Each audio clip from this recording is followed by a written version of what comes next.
I wanted to make a video to talk about Garfield. No, not that one. Sorry, ReZero fans. I wanted to make this video just to talk about what Garfield has become on the internet. I remember as a kid when I used to watch Garfield whenever I was just too lazy to go touch grass. As I kept watching, and over time as I got older and started browsing the internet, I kept slowly thinking to myself, this cat, this orange-haired, Monday-hating cat has just become something strange and terrifying on the internet. And I don't really feel like I even recognize Garfield for what it used to be anymore. This isn't the cat I don't know, this just isn't the cat that I just remember off of those silly little panel strips that I would always see in the newspaper back in the day. And then John Arbuckle, this tortured soul, this broken man. I wanted to mostly focus upon him in this video. John Arbuckle is a 30-year-old man who lives with his cat and dog, Garfield and Odie. In the comics, one of the main things that was made fun of about John was his loneliness.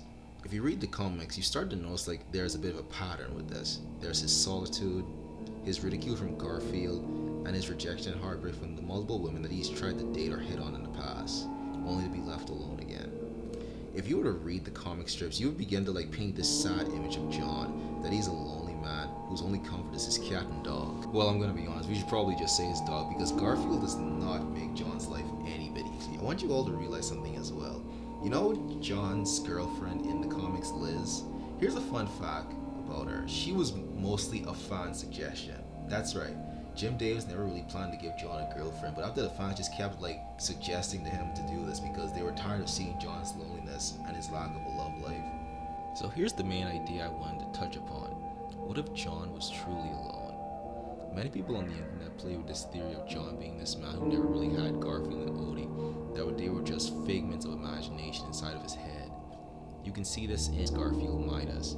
The uncanny thing about the Garfield Minus comic strips is that there is no Garfield, there is no Odie, it's just John. The panels are just nothing but John. And as you begin to just look at some of these panels, it's honestly a bit unsettling. And as you continue to read these comics where it's just John by himself, it leaves you with this just horrifying sense of dread that John is just this lonely man who's lost his mind and he's just been driven to the point of no return.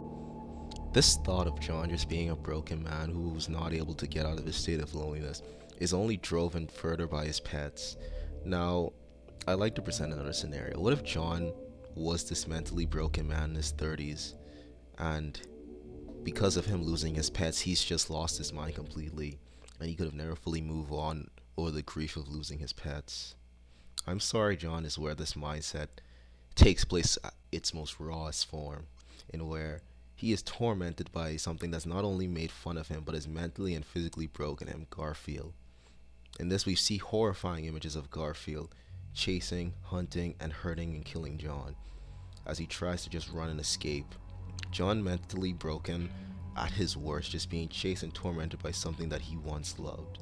You may start to wonder, is there hope for John?